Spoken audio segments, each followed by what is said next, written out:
Hello, this is Alex Burkett, and you're listening to the Long Game Podcast. This episode is a part of our Kitchen Side series, where we pull back the curtain and let you in on the behind-the-scenes conversations, debates, strategies, and brainstorming sessions that happen at our agency.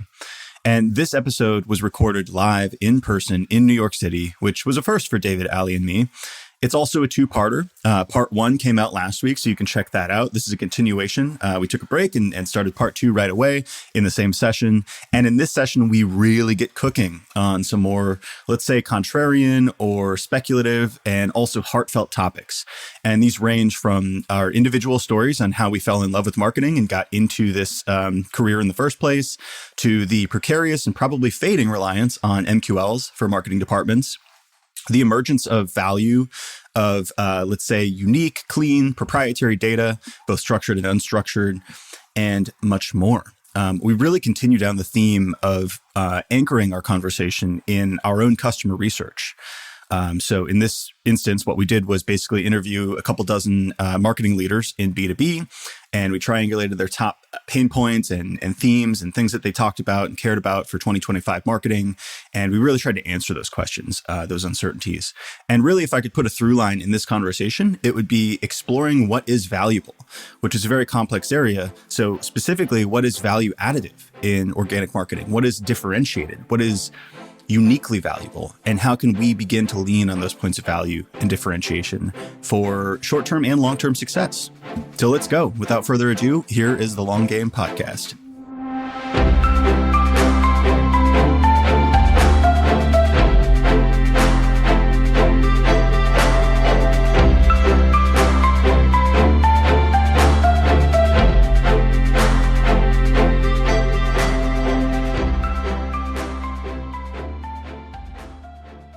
We're back.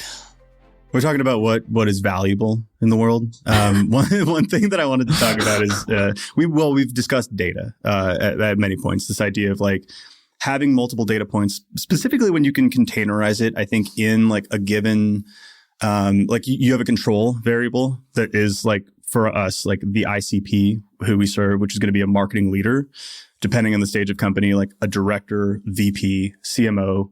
Depends, but like a lot of them have the same problems, and like we can triangulate a lot of those same pain points, which is back to the point of these documents in front of us. Like we've done the research here, but one thing that we had talked about, David, again, this question that you asked in a couple podcasts ago, which is if you assume that everything you can automate will be automated, and then not just you, but everybody else is going to automate all the same stuff. Like let's say we've got AI agents doing keyword research, internal linking, CTA mapping, anything that can be automated will be automated. So what's the unique value?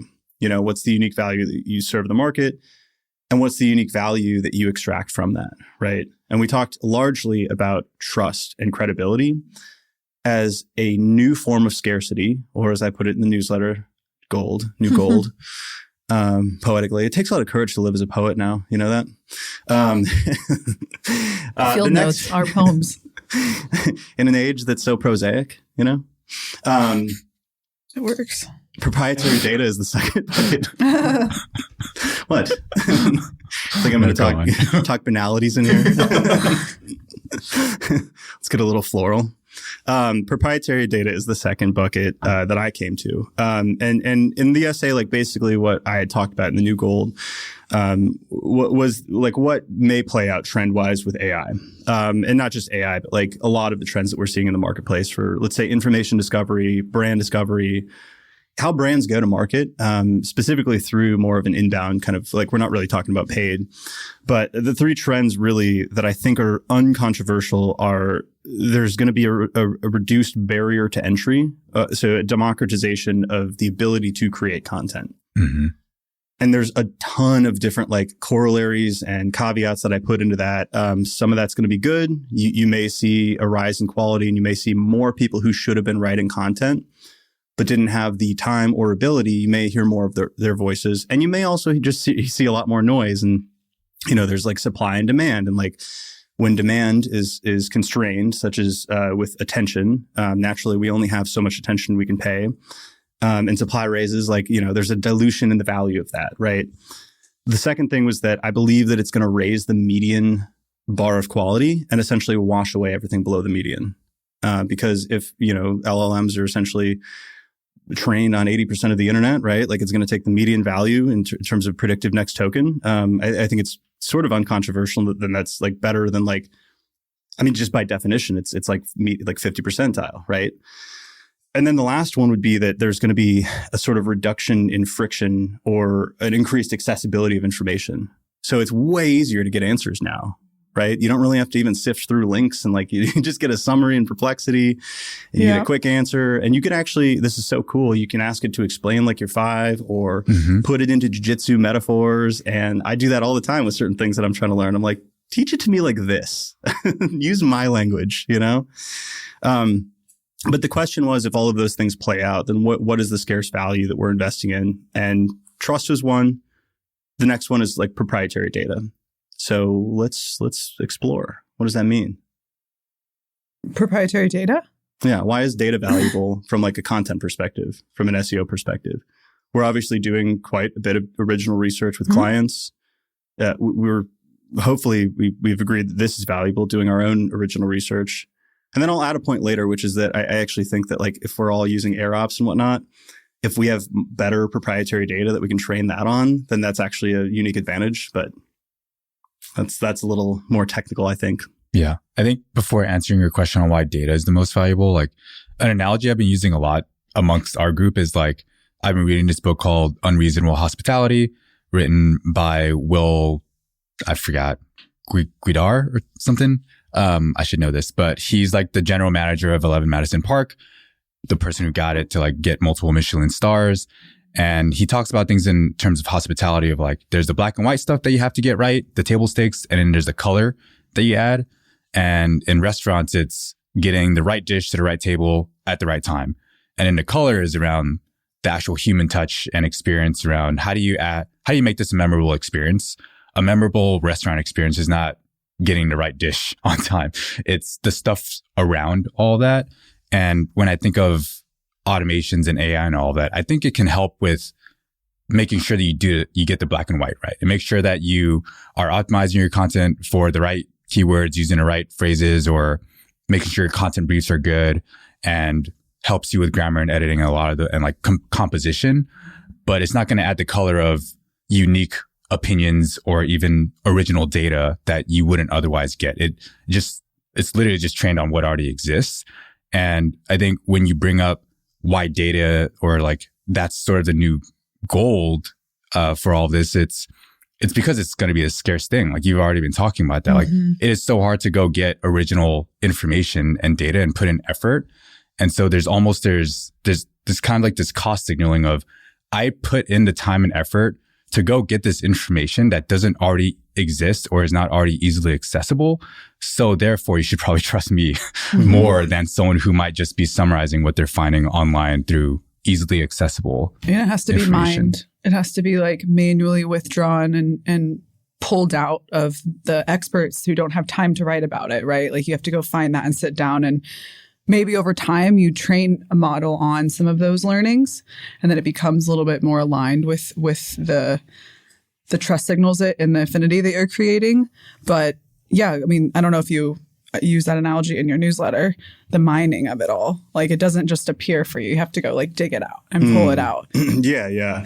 Well, that's where it gets a little bit like technical and nuanced, because data now is a lot broader than it used to be. It's not tabular anymore. It doesn't have to be structured. It doesn't necessarily have to be as clean, right? Like, so for instance, like I built a workflow. Let's talk about like kind of the table stakes in SEO, right? Like if we're doing middle of the funnel content on how to do something, or I had one on like content operations, and like we're going to distribute that through search. It's going to be the primary channel is going to be for search. So what you can do is you can actually do a SERP analysis and figure out what the question, that the query is like, kind of the intent. You can figure all of that out through like unstructured data analysis, and SERP analysis is now automatable. You can pull that into a content brief. You can take the content brief and extract questions that you would ask a subject matter expert to back into those answers that somebody's looking for. And then that's the portion where you can collect that information. And when you say mining, that's the fascinating part, is like now, so unstructured data is now this amazing resource, but you don't have to necessarily go like I interviewed you guys, or like I had you record, little 30-minute videos. But we have a podcast with 200 plus episodes. Like that may exist in those too. So like all of these sources of information that you may have been collecting through, let's say gong calls, right? Like gong calls are now this probably amazing source of of data.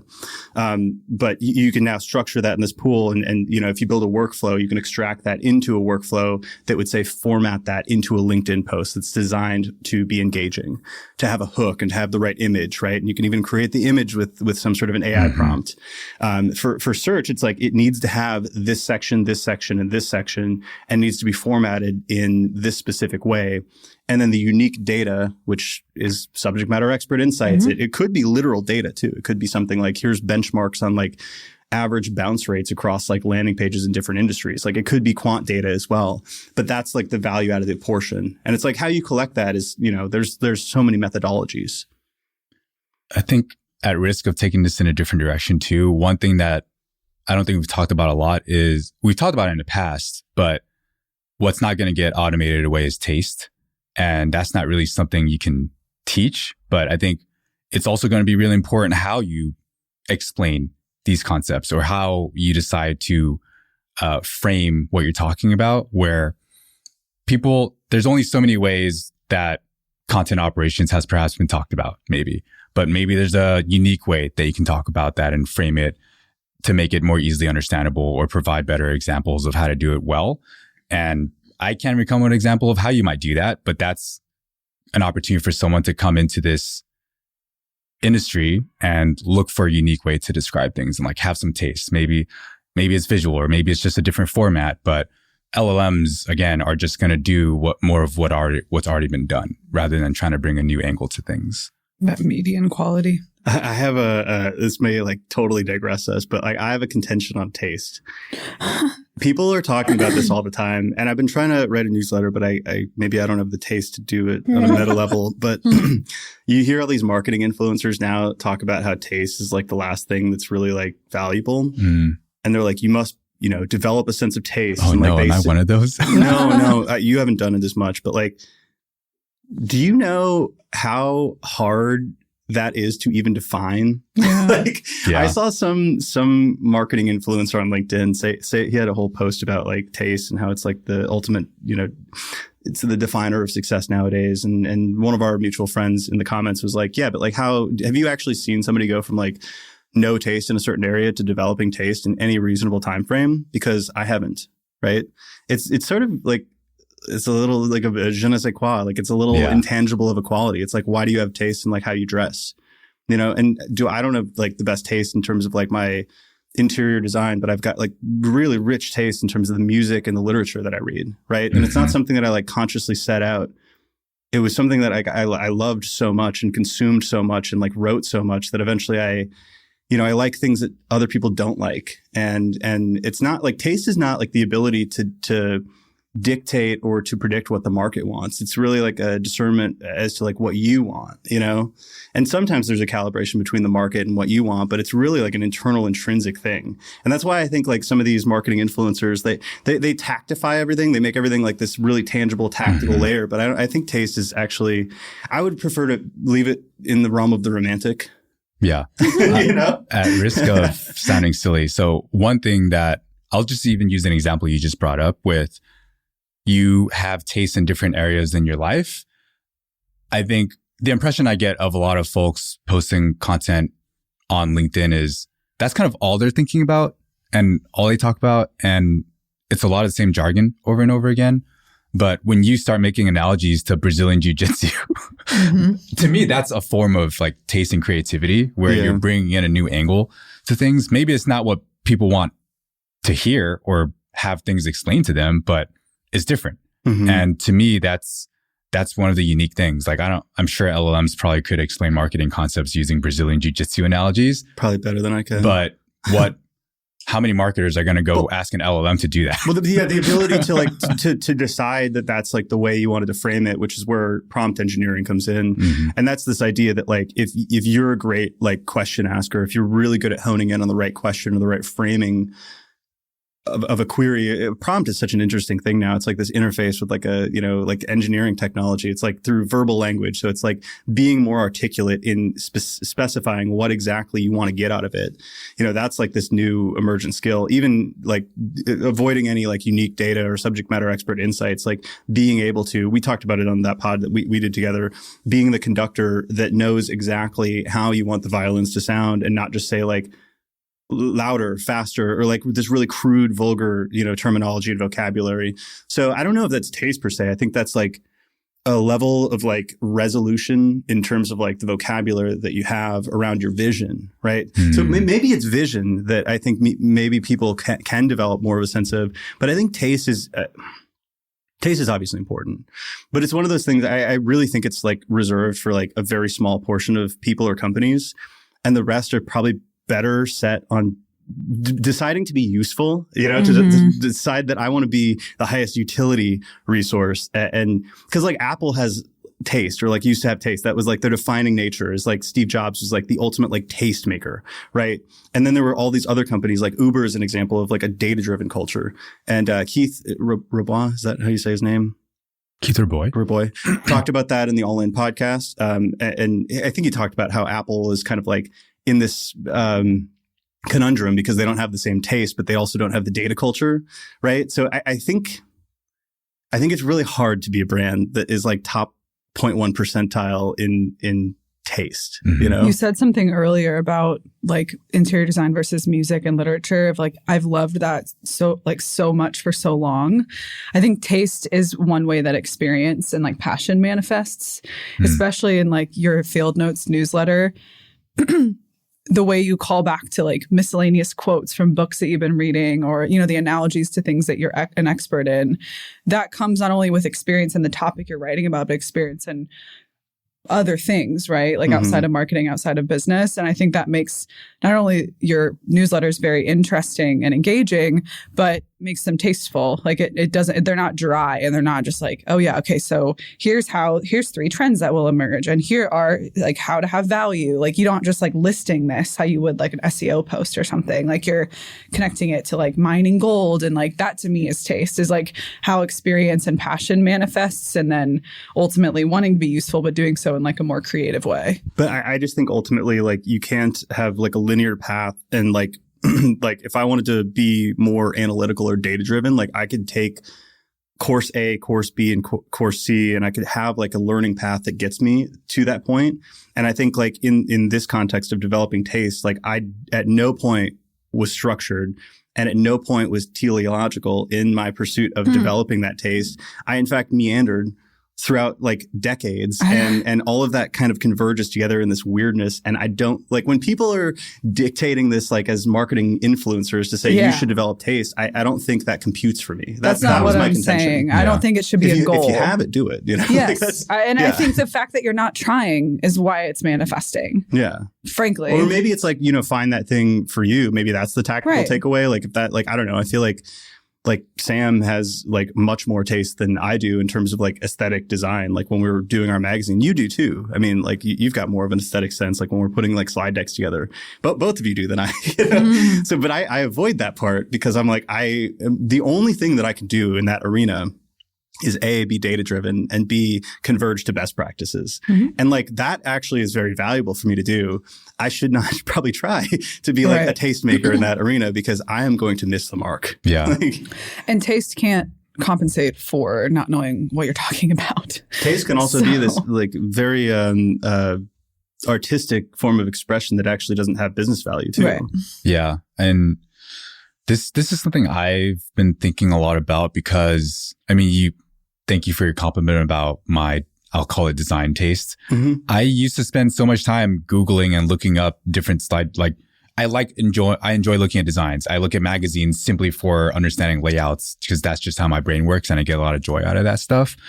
And as we talk about taste and creativity and things like that, we've talked about this trend before where it feels like marketers have become a little too reliant on data and wanting to always make the right decisions or not make a mistake, essentially. And I think, especially with LLMs and needing to try new things that aren't, and like testing hypotheses and building taste, I think there's a lot more of a need to do more of those things that don't have honestly logical or rationale behind to do this thing. It can't be like, oh, I heard this, therefore I'm going to do that.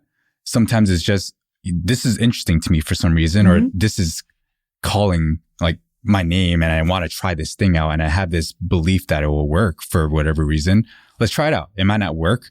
It might fail. Like one of my favorite quotes from Seth Godin is like, this might not work. Should probably be something you say every now and then. You shouldn't be playing it safe and just trying to do the thing that you believe like you always have 100% certainty will work.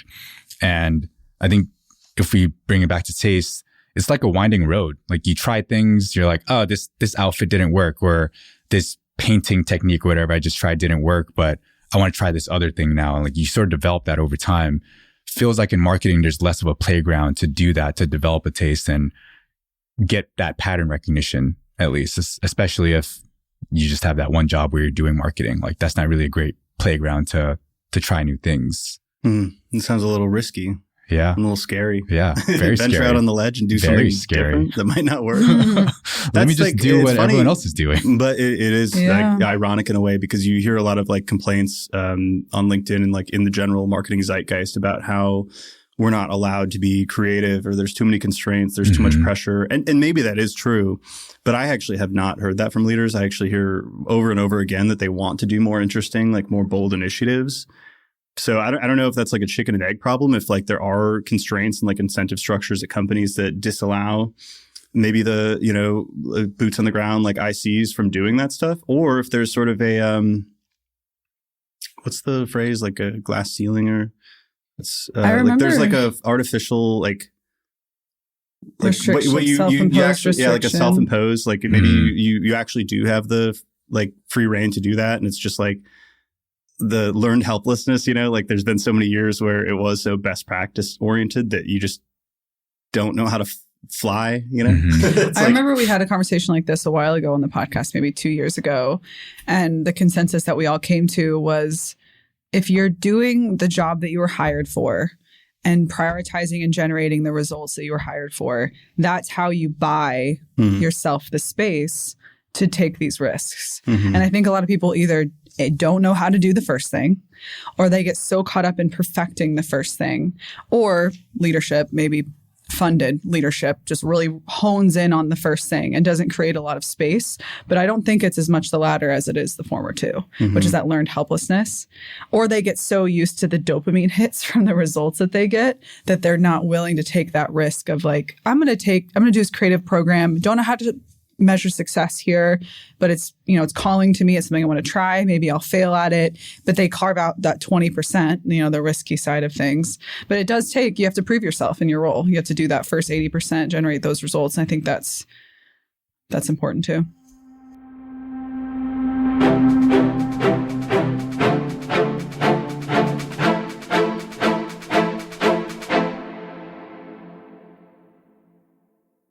You got to make money to earn the right to waste money.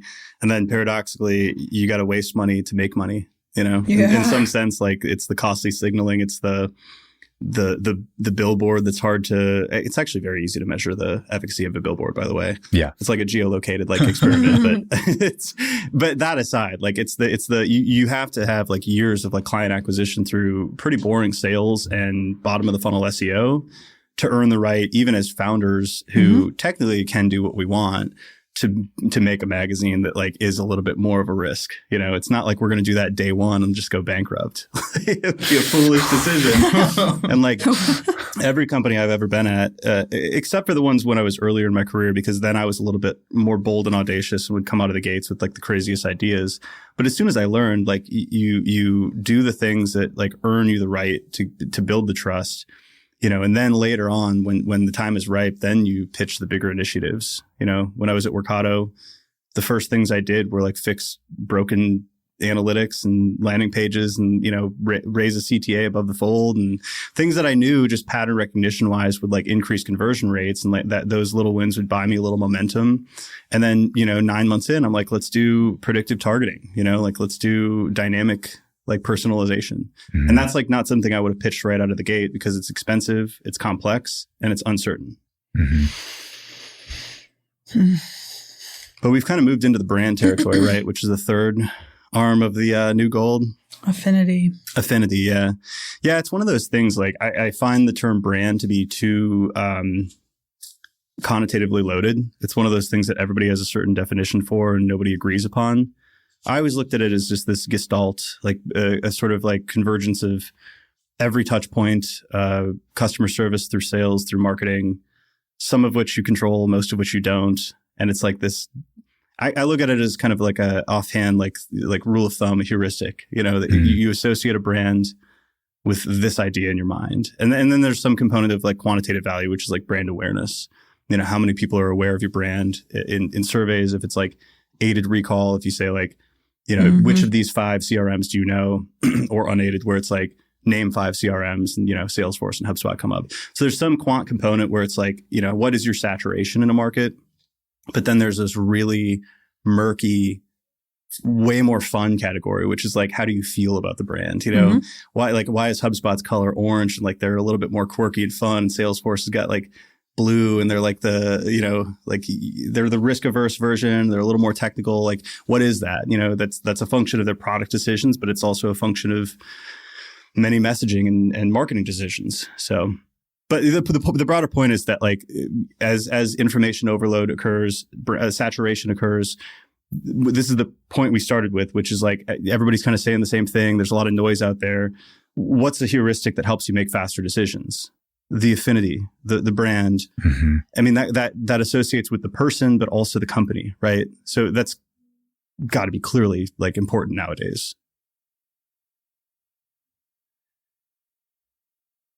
Any thoughts? I'm coming up blank. I can just monologue. I wrote at HubSpot the ultimate guide to brand awareness.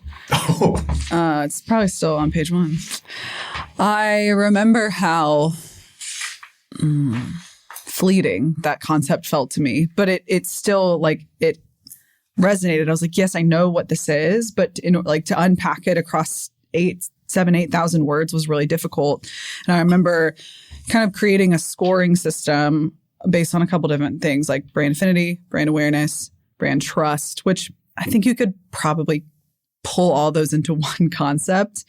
But ultimately, I've found that it became more important to have a really strong brand when there was a lot, like when you were operating in a really crowded space. Mm-hmm. I think that goes for both B2C and B2B.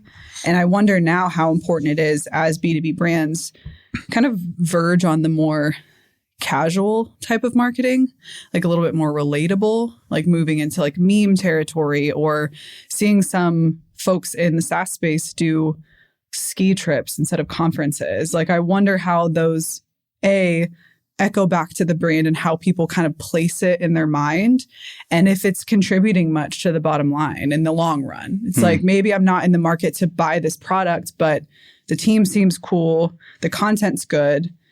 How might this ladder up to an excellent product? Like, if they care so much about their marketing, maybe they care about their product and their UX, and maybe it's worth doing a demo. Like, I wonder what that path is to looking at, like, this is cool and this is memorable and fun, and how that equates to the business results. Like, what is the long game? Are you skeptical about that, or do you believe that there is like a bridge way between those two? Between like the cool factor and the actual business results? I think there is a connection if the branding activities actually resonate with the person doing the tire kicking and the buying. So saturation of your market and your ICP, like there has to be like the targeting. But yes, you have to like deeply understand who's tire kicking or who's going to be interacting with my brand the most. Where do they spend their time? What appeals to them? Like, kind of getting into like, how do they spend their time on the internet? Even what do they find funny? I don't know where you can get that data, but getting really into the minds of like, who's doing the research to pull together a consideration set, and then how do I appeal to the decision maker, or the signature on the contract? If that all connects and makes sense, then I think that they can be connected.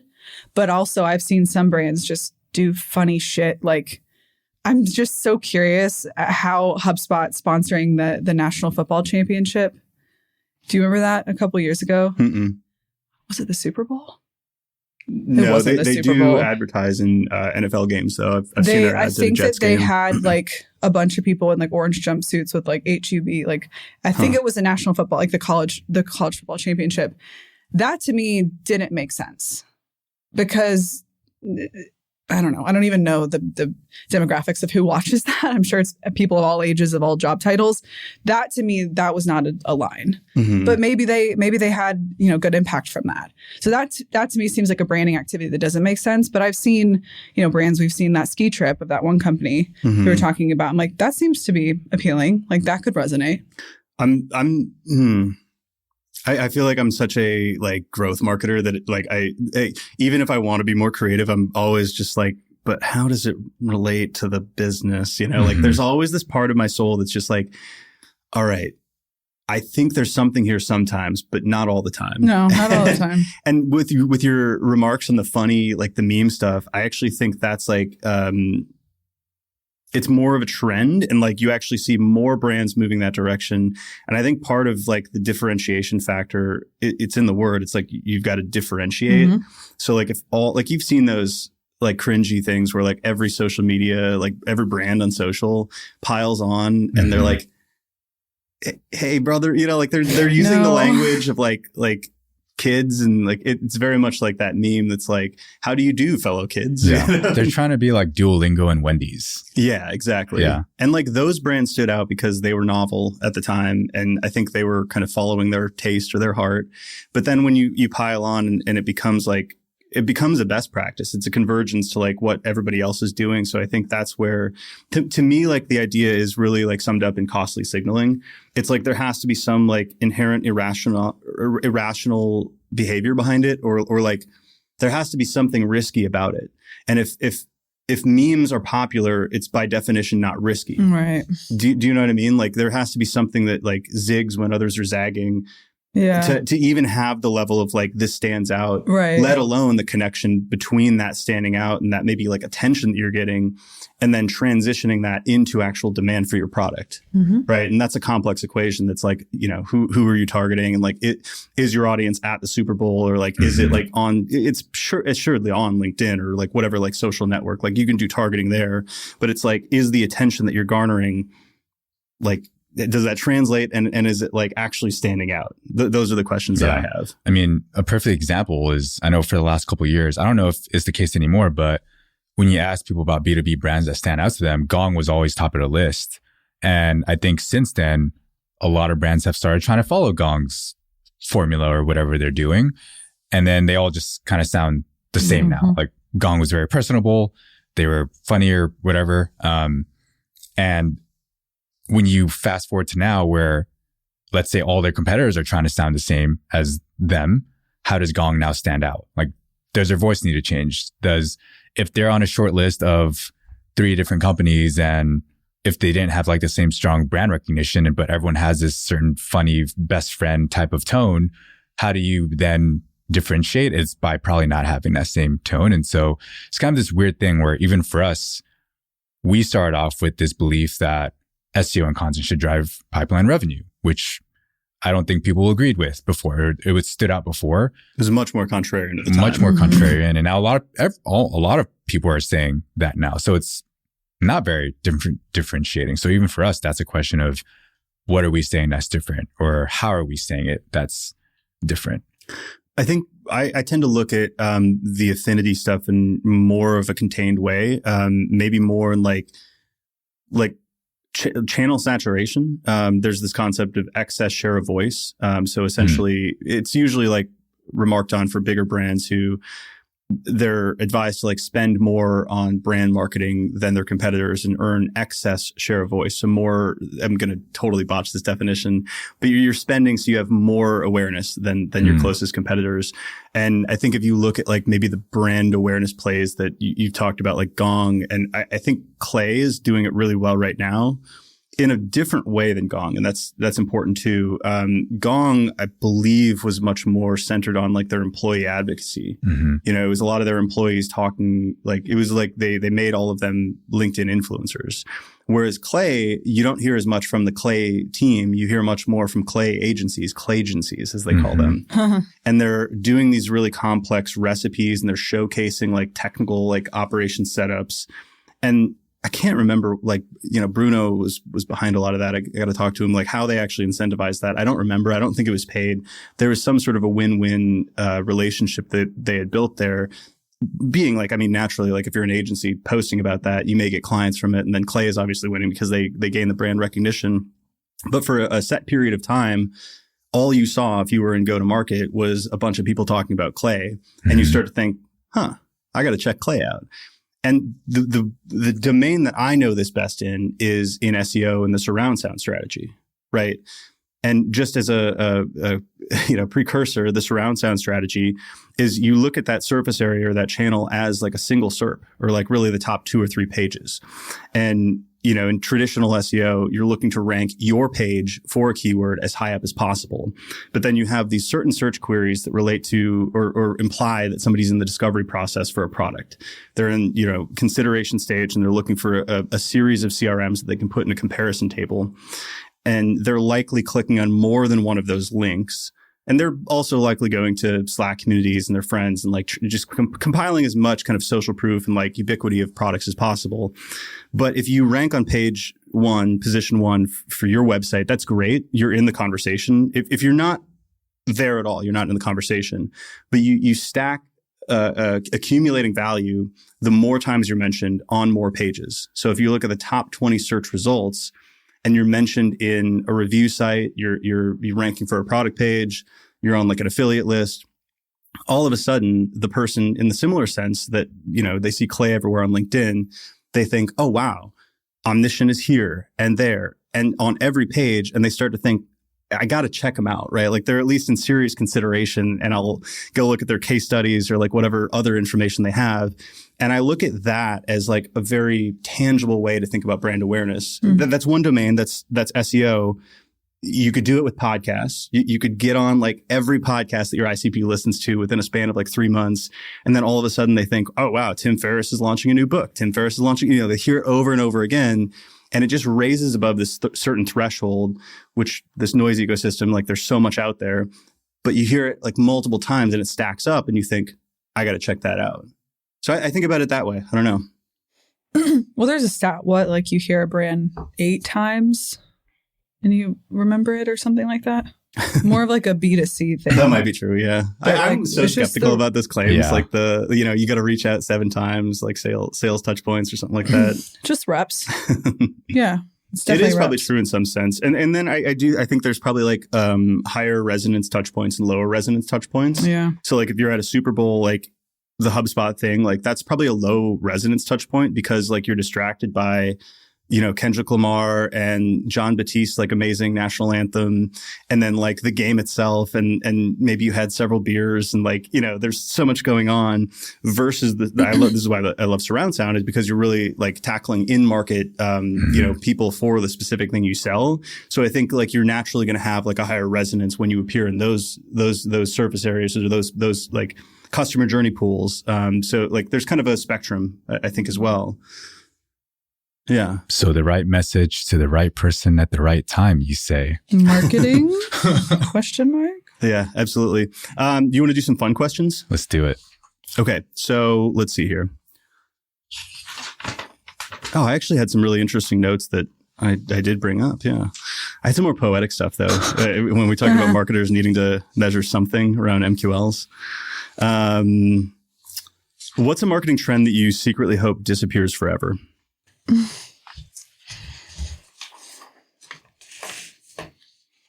That you secretly hope disappears forever.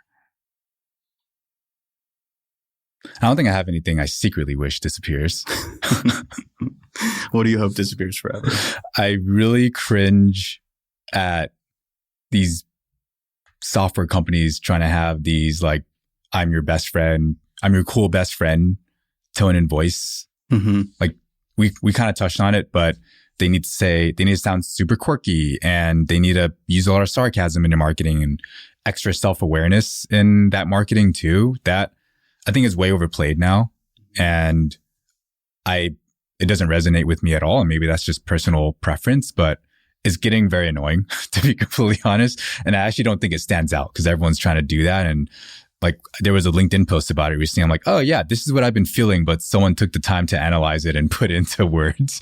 And ever since then, I can't stop thinking about it even more. Like it's not just seeing it and being annoyed, but also seeing it and being aware that other people are also aware and people are still doing it. That trend has been going on for too long. There was a brief respite, but I remember reading a Reddit thread years ago on this exact question, which is like, what trend do you hope disappears? And somebody had coined the term chatty copy. And it was like when, especially for companies like banks or, fintech or something like that, where it's a little bit more serious. Like, when you fill out like a form and it's like, congratulations, you rock. Like, great job. And you're like, I just filled out a form to get like information about a 401k. Could we like tone it down a little bit? And I don't know like what companies are doing that nowadays, but like MailChimp was I mean, they did it in a cooler way, I think. They're much more like a prosumer almost like model. But I don't know, you think like, do you want to hear like some chatty copy when you're logging into Gusto and like paying people? Like, not really. To me, it's just like, get out of the way. Like, where's the button to get into the software? Like, it's just like covered in all this copy that I really don't need. And I just go right to where I'm, log in. That reminds me of mine. But what's the trend that you wish would go away? I don't love LinkedIn in general. And I don't hope LinkedIn disappears. But the chatty copy thing reminded me of the one liner post that hit like this. And I'm like, I can't. Like, I just skim over those. Like, I don't care if they have substance. To me, it's just like trying to hack my attention. Maybe someone likes to skim them. But that to me, as more of like a personal marketing or a personal brand marketing trend, just I think is dead. Kind of the LinkedIn bro language. Yeah. Is that what it's called? Broetry, people used to call it broetry. Yeah. We've forgotten, but that was the original epithet for it. I have two. One relates to both of y'all's, and I recalled this because you mentioned, like, I just want to move this modal out of the way. And I really dislike, this is more of a product management thing, but I really dislike infantilization of users and how every single experience has to have some like tutorial and walkthrough. Like next, and it like goes and to I always everything. try to close it out. And then there's some that actually don't allow you to close it out. And I'm like, let me figure this out. Like, I can figure, this is a really easy interface, or it should be.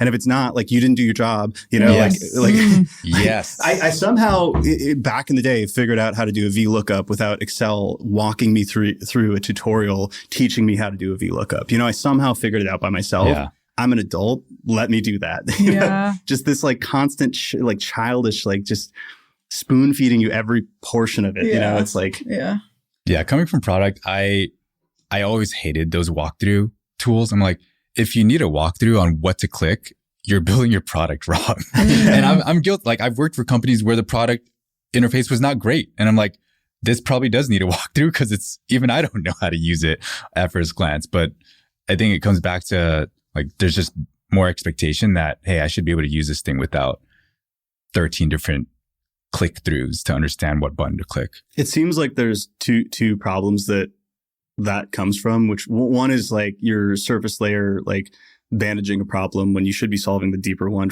which is like a user experience problem, right? You're applying some surface layer solution. But the other, I am doing a little inference here, but it seems like over reliance on the metrics you can measure too, which would be like activation rates of new users, new user activation rates.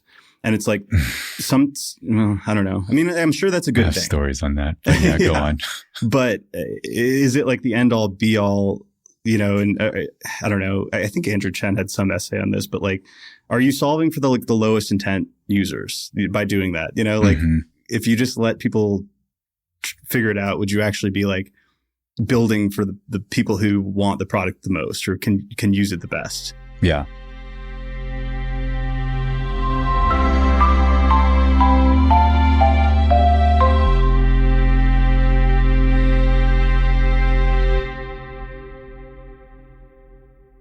Yeah, I mean, we didn't talk about this earlier, but I'll bring it up anyway at risk of bringing us down a rabbit hole. But my gripe with quote activated users or quote MQLs is the way that those things are defined and the way they are measured ended up leading to them being gamed. And so, for example, the way people defined MQLs was anyone filling out a damn form on a website, regardless of what the form was for, and calling it marketing qualified. And then all of a sudden, sales is like, I'm getting all these MQLs, but none of them are ready to talk to me. Like, why are we calling them qualified? It's because there was some inflated definition. Similar for quote activated user. I've seen cases where literally the interface that highlights where to click and everything is the exact button you want someone to click to call them an activated user. And I'm like, that doesn't count because you're telling them to click this thing.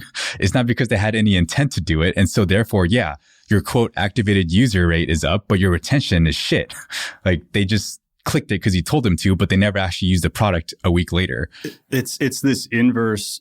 It's the opposite of the way it should be. It's the ruler. It's the measurement dictating the thing you're trying to measure versus like it should be the other way around, which is like you're just using the ruler to measure the action, but like the action is being dictated by the measurement that you've chosen. And I wrote this down like for the MQL thing, which is Nassim Taleb. I don't think he coined this. I actually think this is like Greek mythology, but he wrote a book on his little aphorisms called the Procrustean bed. And it's this concept where the term comes from the Greek figure Procrustes, a robber who would force travelers to fit on his iron bed. And he would stretch the limbs of those who were too short and cut off the limbs of those who were too long, right? So it's like you're really trying to stretch the utility of what an MQL is to fit exactly the way that it would make you look best. And it's like, even if it doesn't approximate to business value, there's this need for certainty and control, and especially like when it relates to the traffic trap too, but you get on this treadmill where, you know, you're reporting to your boss and your boss's boss, and you do these waterfall charts where it's like going up and to the right. And as soon as it stops, you panic and you figure out like how to game that metric so it continues to go up and to the right. And that's the traffic trap, right? Like you go after more and more illusory terms and that don't actually matter. And with MQLs, like, can you write an ebook that's just like so ridiculously, you know, like entertaining that, you know, you bring people in and technically they're an MQL and technically they downloaded the book, but like they're so far away from like ever entering your product discovery territory that it's like you just stretch the limbs out to fit the bed. Like you didn't actually do a meaningful business thing. You just changed the measurement, you know? And go ahead. I was going to read what you wrote on here about MQLs. I think it's really funny. What did I write? What's wrong with MQLs anyway? An over-reliance on value extraction at every touch point, like within 2 seconds of approaching someone at a bar asking for their number. Give it time. And a number, MQL, doesn't mean you're dating SQL, let alone getting married.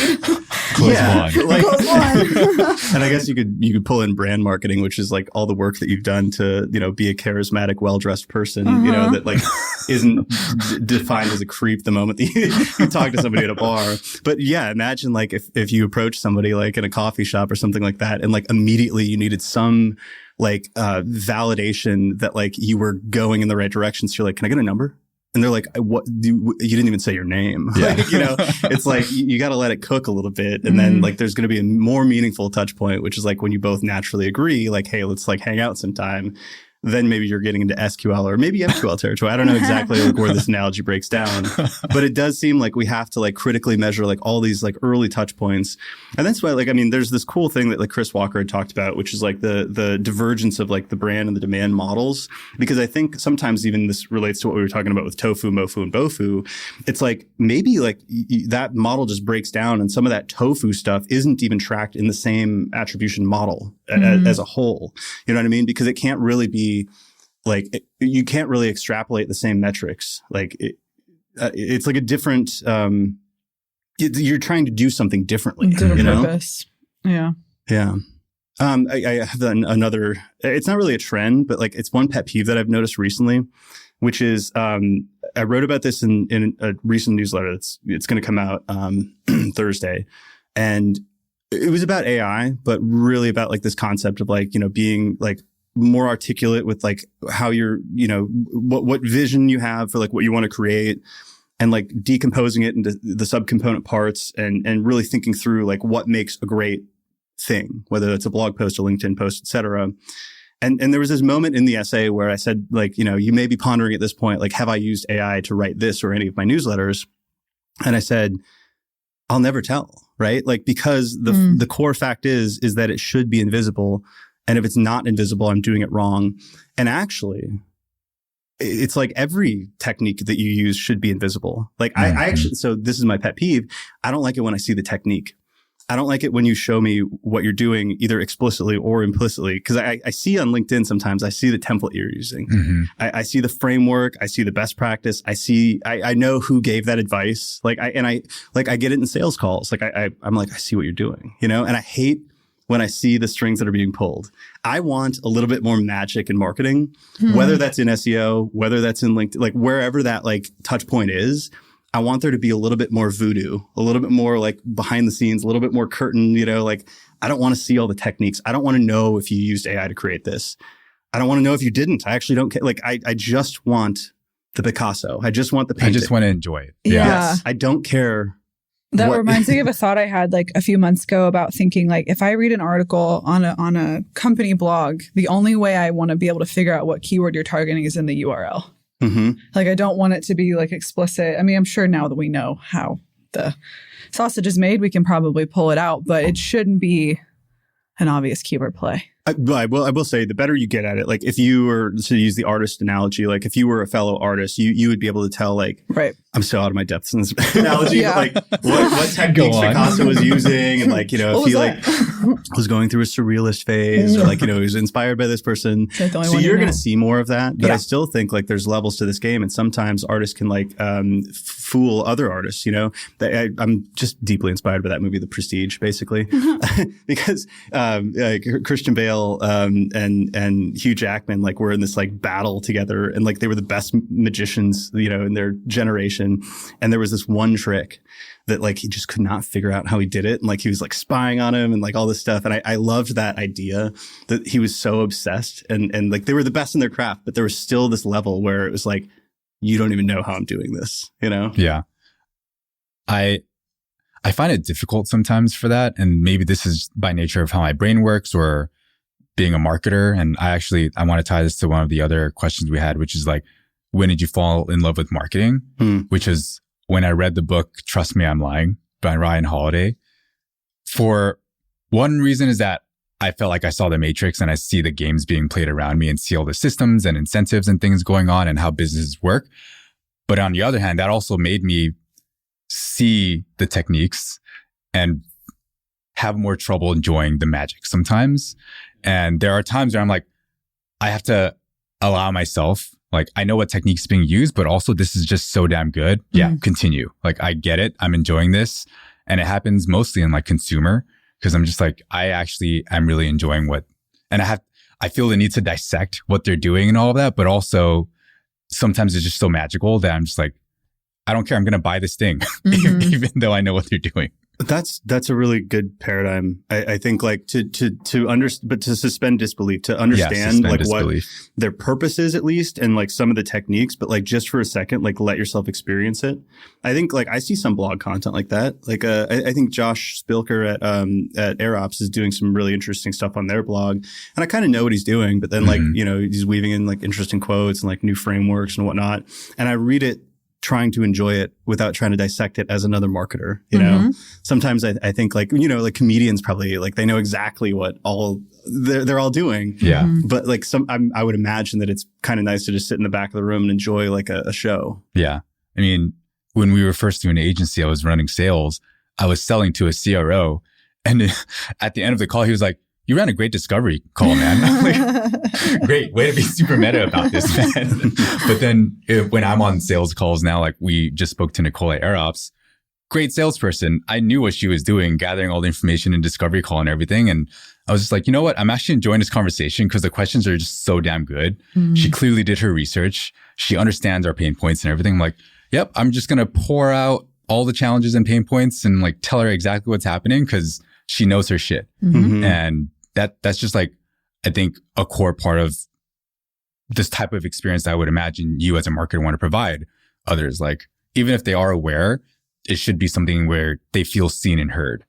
Yeah, and I think it should feel effortless. Like, I think that was more the point that I was making is like, I don't think like in her sales pitch, she felt like she was straining or like the techniques were so obvious and apparent that they were like forced. I think like there was this level of, even if you could see kind of like what she was doing, like it was a little bit abstract behind the experience itself. You know, I think I'm more like, it's when it's obvious, like when it's crude, like I want it to be a little bit more subtle.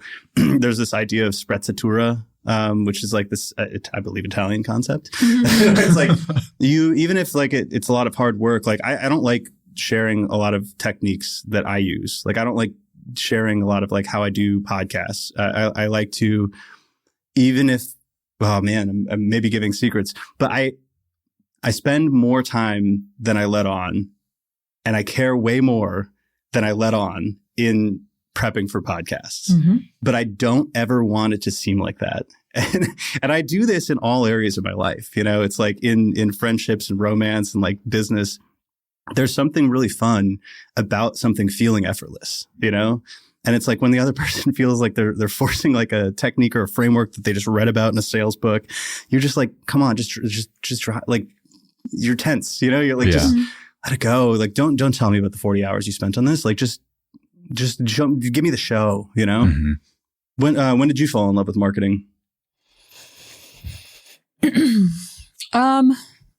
Probably my mom's business.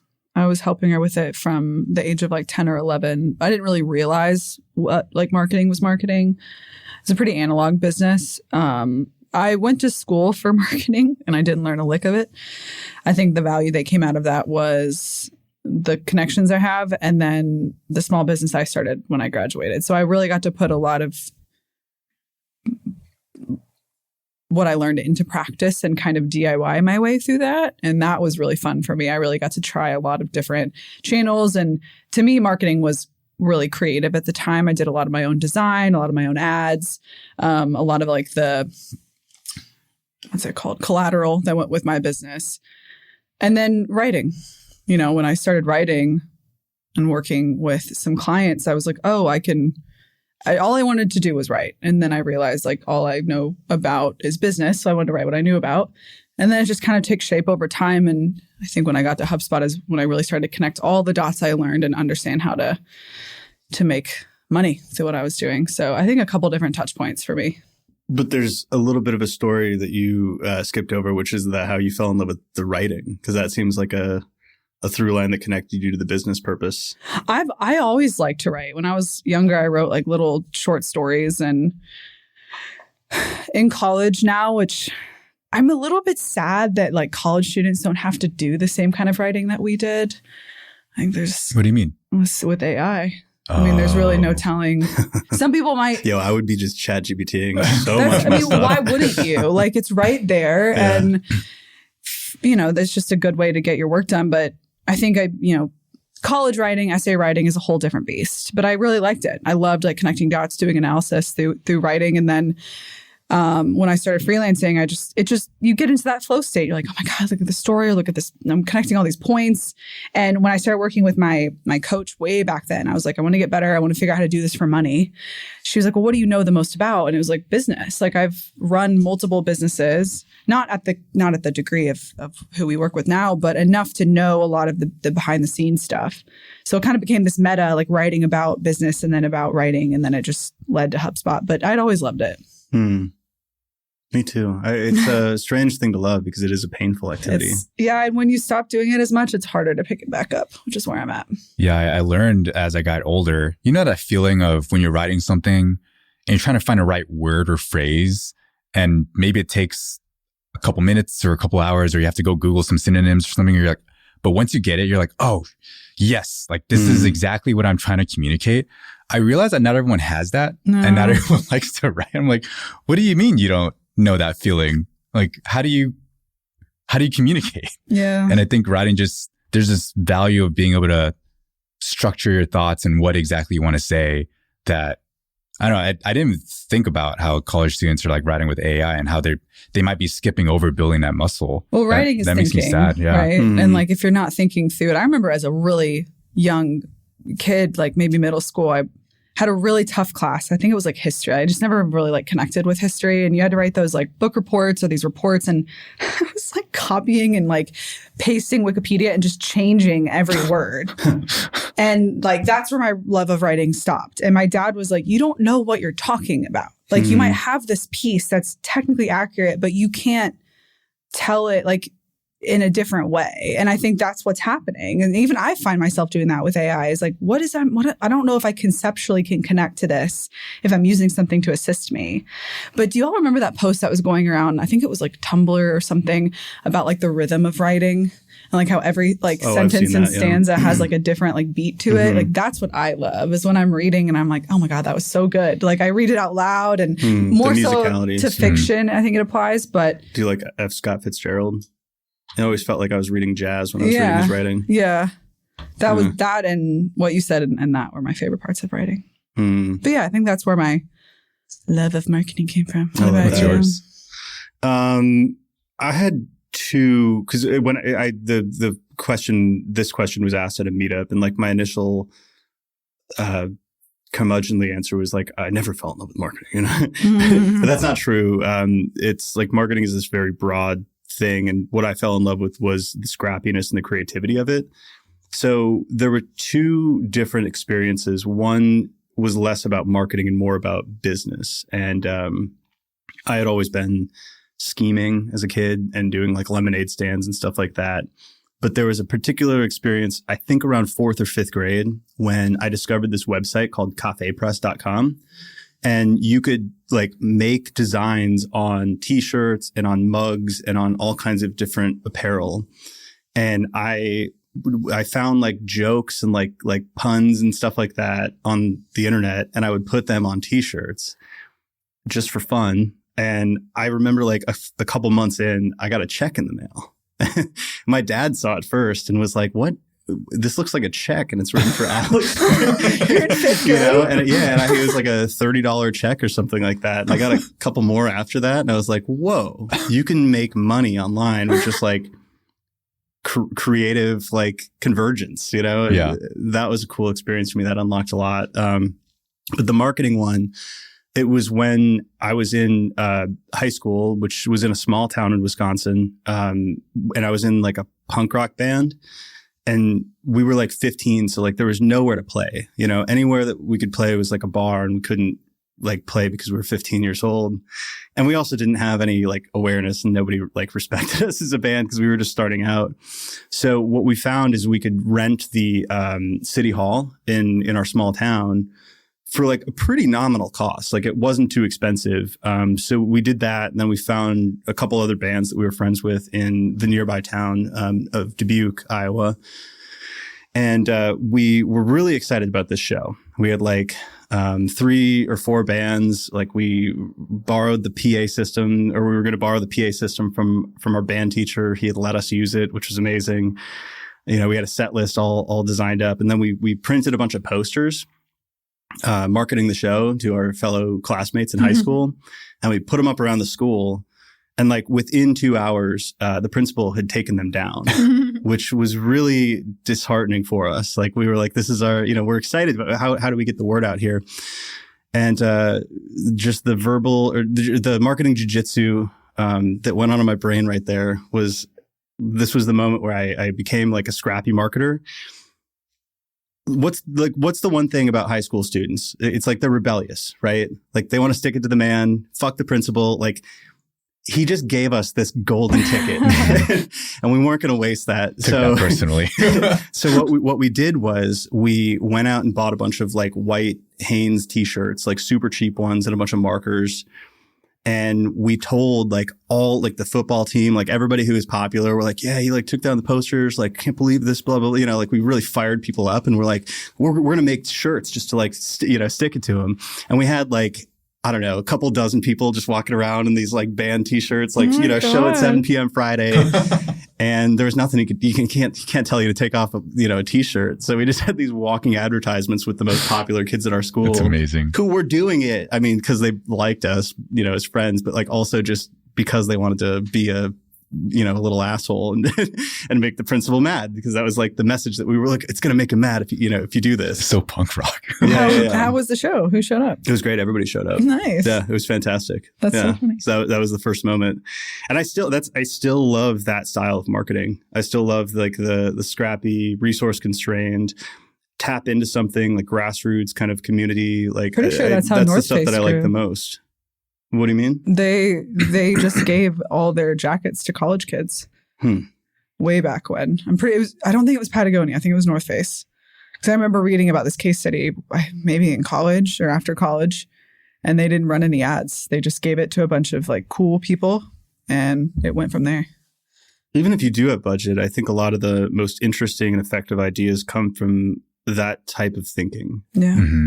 Do you know what I mean? Like it's like your ad dollars are sort of an accelerator of the creative or the strategy behind it. And that's what I've always believed about even, SEO and SEO content. When you hear like all the time, like the banality and the boringness of it, and like it's just SEO content. So like, let's just plug and play like a AI workflow or something like that. It's like, it's all that's doing is just like spreading like a thin message thinner, and it's like, if there is something behind it, it's this amazing distribution channel, just like meta ads, just like anything else. And it's like, what is that core idea? What is that like movement that you're tapping into? That's like the underrated piece. That's actually very complicated and hard to figure out, but it's like the most fun. Yeah. I didn't have like the business gene that early on. Like I sometimes wish I had a story for that.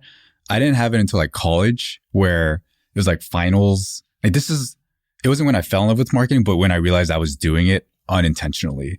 Like during college, during final season, everyone hunkers down in like the student center or whatever studying. There was one quarter where my friend was like delivering coffee to people, like just for the hell of it. She was like, yeah, just pay for it. I'll like deliver because I don't have any finals. And then the next quarter, I was like, hey, Cora, can I take over that? Are you going to do that this quarter? And she said, no. I'm like, cool, I'm going to do it. And then I created a Facebook event when that was still a thing. And I don't know what drove me to do this, but I was like, I'm in a dance community. There are people in a dance community who are very popular, and I'm going to invite all of them. And people are going to see that they're attending this pop-up coffee shop thing. And then more people are going to see, and they're going to share it, etc. I went to, I guess it's like business, marketing, operations or whatever. I went to Smart & Final, like this wholesale place, just bought like a bunch of styrofoam cups, paper cups, the lids, coffee in bulk, and like set up shop in my college apartment and like saw orders coming through. I'm like, oh shit, okay, I got to go make all this coffee and deliver it to people. Oh my God. I'm like, oh, what if I wrote like personal like good luck with finals and stuff on the cup? And then people like took pictures and shared it. I'm like, oh, this is cool. I'm like, I need help though. And then I started recruiting friends like, hey, do you still have finals? Do you want to help with this thing? God, that's and then, cool. I don't know. I don't think we really profited because we spent so much money, but like the next quarter, I was like, hey, I'm going to do this again. So I think we had like 4 different cars doing deliveries at any given time. We had like assemblies and like assembly lines in my apartment.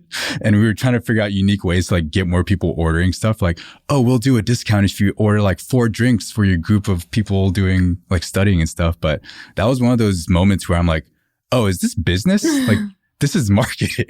Like that was you were so a biology easy. major, right? I was a chemistry major. Chemistry major. I like that story because you prefaced it by saying, oh, I don't have the business gene. And then you proceed to talk about like multiple ways that you exemplified the business gene in like the most like but fundamental ways. It was, it was one of those things where maybe that was like the first moment for me of, I'm just going to go do this thing and not overthink it. And it just seems fun.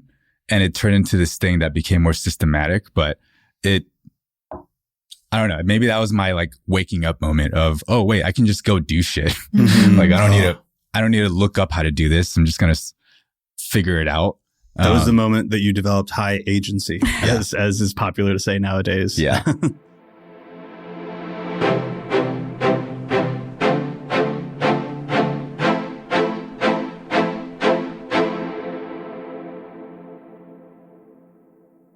That's, oh man, that's why I think I bristled at it, at the question at first, is because like I never associated myself strongly with marketing per se, because I had worked in experimentation, managed a team of PMs, right? Like, and there's been multiple domains that I've looked at over my career. And I've always looked at it as like problem solving, particularly if you can put a flare of creativity on the problem solving. And you're just looking for like impactful business problems to solve. And those, you can be a problem solver outside of business too. But like that to me is like the crux of it. And that's what people overlook. Like, I think like a lot of the conversation is so surface level and tactical. And that's why I've never been super interested in that layer of conversation, including to the level that we called our podcast The Long Game, and like deliberately tried to find these underlying mental models and frameworks and experiences, the actual thinking process that led to the tactics, right? As opposed to just saying like, I did X, Y, and Z, and this was the result, right? Because then people will copy that and not understand that it was actually this really interesting like insight that you found, and like this interesting wedge. And like, I found my way to like, figure this thing out. Somehow I figured that out. And that's usually where like the real juice is. Yeah. I'm glad you brought that up, because when people just see the tactics, usually the person that was doing it in the first place were like, I didn't have this planned out. It actually didn't work the first time I tried it. Every best practice and framework started as an experiment. Or just like you said, just like, oh, this sounds like a good idea. I don't know if it's going to work. Very few people, I think, take that space. They just go straight to Google, go straight to ChatGPT, best practice for X, framework for this. And in some way, like you said, Pep's posts, like, I learned this lesson, I'm going to help you not have to learn it yourself. Like there's some good to that of like helping folks learn faster, but there's a lot more learning that happens when you just like fuck up along the way. And I think some people, young people in their careers, marketers who just want to drive activation rates, they get so focused on like the tactics and like doing their job, they're missing the forest for the trees. I think until you operate a business on whatever scale and see like the end to end, I don't know, maybe it's not that hard and fast, but I just think there's something to be said about really focusing on like, this is my job, my number, my tactic, and not thinking bigger picture.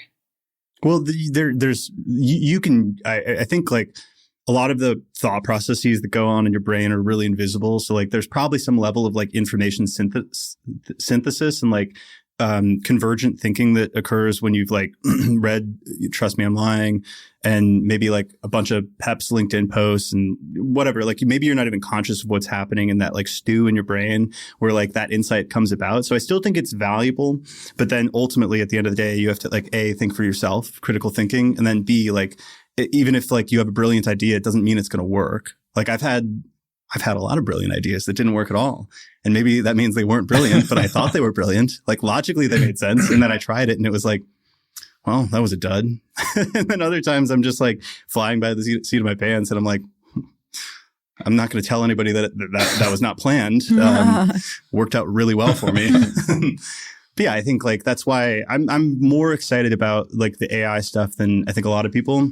Because I think accessibility is important. Like the more access you give to information, I think the better. I don't think there's any like real downside in that, particularly because I believe that like when Starbucks came out, it didn't kill the desire for craft coffee. Actually, it made that demand actually occur.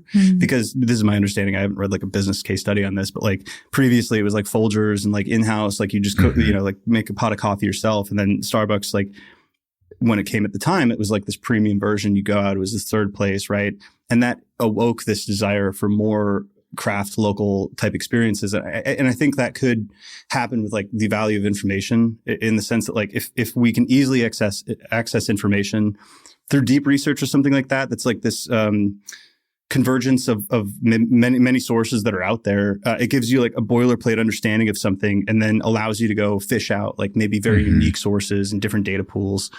So yeah, I still think it's very valuable to do that. But at the end of the day, like no one's going to save you. Like no one's going to come do it for you. And like we've looked at deep research, and I've done a lot of like prompting and like people talk about like AI as a sparring partner. It's like kind of, it's like its best case is that you were forced to kind of articulate what your problem was and like think through it, just like journaling does. It's like, oh, those are my thoughts, right?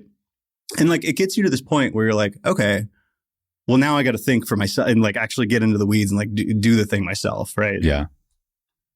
Yeah, I haven't found it to be a great sparring partner, but it'll provide a starting point. Like if I'm trying to think through a challenge, like if it's a business challenge, I might be like, help me think about these things. What questions should I ask myself? Sometimes it gives the most generic, useless stuff. I'm like, okay, well, this isn't very helpful. I need to go think for myself now. I don't know what people are. My hunch is it, in the same way that it brings the quality of content that's created to a median, I think it also it brings the level of critical thinking to a certain meeting. Like if people weren't already asking themselves these questions that may seem basic to some people, it at least brings them up to that level where they're like, oh, now I know that I should be asking these questions. Which is great, right? Like if you were a marketing leader looking to build out like an ABM motion, like to get that level, it's almost like sending like a entry-level employee to do a bunch of research for a week or two, and you can get that back within like a couple minutes. And that's like an amazing value add. So I don't want to discount that, but totally. One more question, then I think we're almost at time. But what underhyped marketing activity do you think is due for a renaissance? I think you have the strongest opinion here. Well, the one that I thought was obvious, there's an obvious one and a non-obvious one. The obvious one is that we made a print magazine. So wish we had it. I know.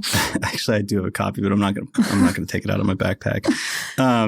There's like the idea that, you zig when others zag, and everything that we're talking about is digital in nature. And like, there's just a reduction of friction in accessing that information. And there's something that happens, which is like the opposite becomes, at least for a short time, more valuable. And I even think that's true of probably direct mail and any print assets. I'm not just saying like a creative magazine. There could be like a ton of different iterations or ways that you tactically do that. But I think that's something that I personally enjoy. And we can talk about like why we went into the magazine and all that. But I think blogging, like capital B blogging, like not like a personal blog. Personal blog. I mean, you could have a company blog, like wherever it's housed. But like this old school thing that we used to just write like our thoughts, like it was like a live like journal entry, like a just like here's something that happened. Here's something that I'm thinking about. Like VCs used to be amazing at this. I think some of them still write. I used to follow all of them. I used to follow Ryan Holiday's blog. I still do. I mean, he writes a lot more about stoicism now. I used to love his in the weeds stuff when he was working at like American Apparel. It was just like raw, unfiltered, sometimes amoral. Like he would just talk about crazy shit that was happening. Tim Ferriss's old blog, like that style, that's what I'm talking about, where it was really derived from like your personal experience. It was less edited. Like it wasn't really, there wasn't as much polish on it. Like it wasn't formatted for any sort of distribution channel. Yeah, it wasn't like SEO-ified. Right. Right. And I would love to see that come back, actually. And I think it might. Like, I don't know if it's going to be the exact same version, but I think we see it a little bit in how newsletters are done. Yeah, like a lot of Substack. Newsletters link to each other. Substack is actually a great example of that. Medium, kind of. I don't think it's much anymore. It's still, the only problem is like we still have the distribution problem, which in large part, like these blogs were successful because they had these internal linking mechanisms, or not internal linking, but they would link to each other. And that was like a common best practice. And there was comment sections. So you'd have like almost a community aspect to your blog, which we had on CXL. And then social was a really great place to distribute your content because people would post things on Facebook, and they would get like a ton of traffic from places like that. And I don't think any place like that exists anymore. At least to the level that it used to in 2014 or 2015. But I would love, like that was, I don't know if it's just because I'm like nostalgic for it, but I thought that was a great era in content and information. I do think there are signals that is what people will seek, even on LinkedIn. Like, I don't think people talk about the companies they follow on LinkedIn or the thought leadership posts they see from companies. They talk about the specific people they follow or this useful post from this person that keeps popping up on their LinkedIn feed that they haven't unfollowed because presumably they're getting something helpful from it.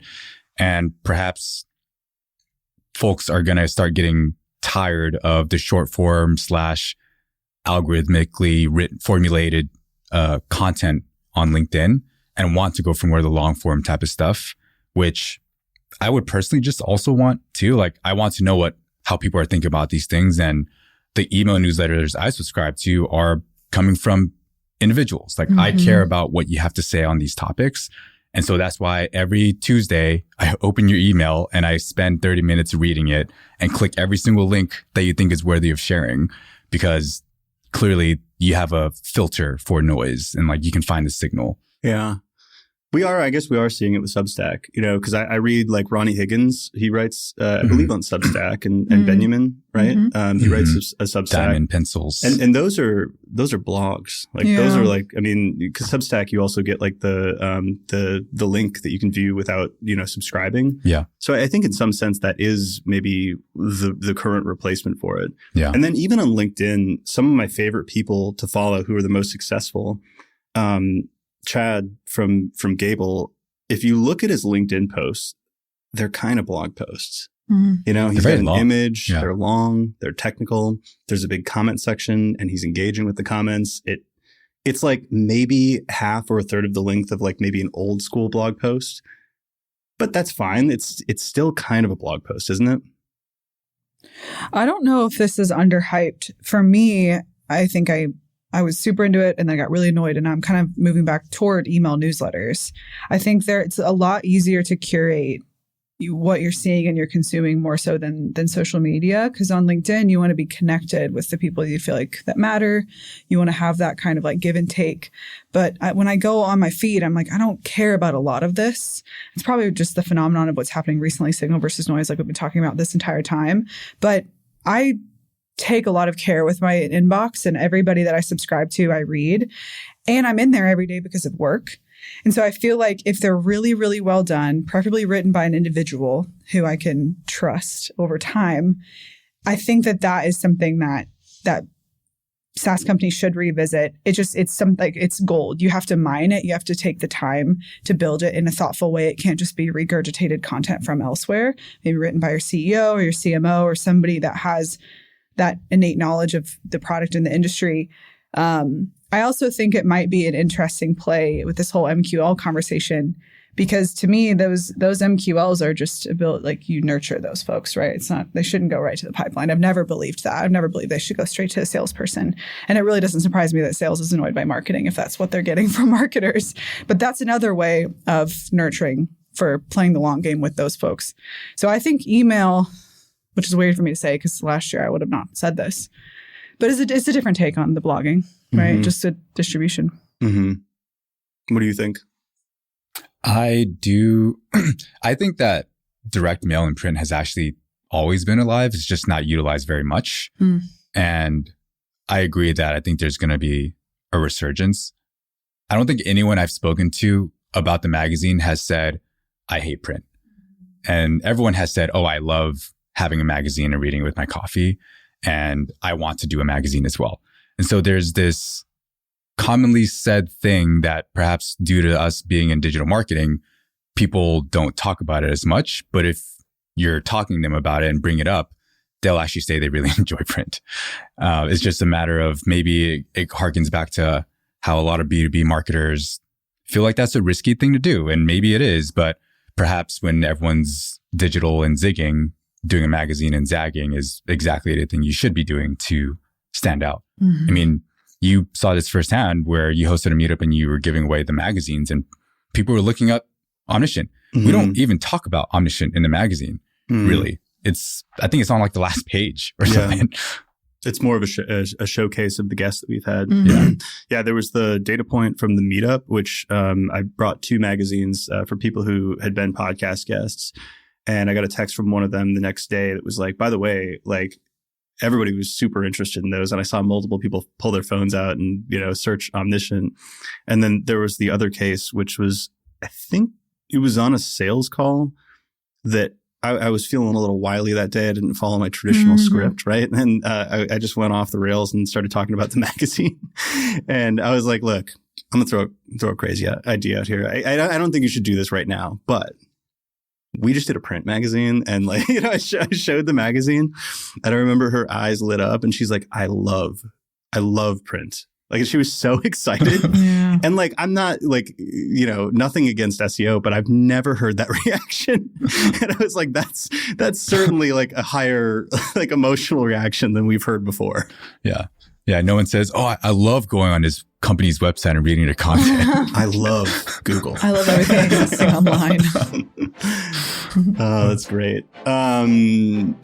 Should we go get dinner or something? All right. That's good. The end.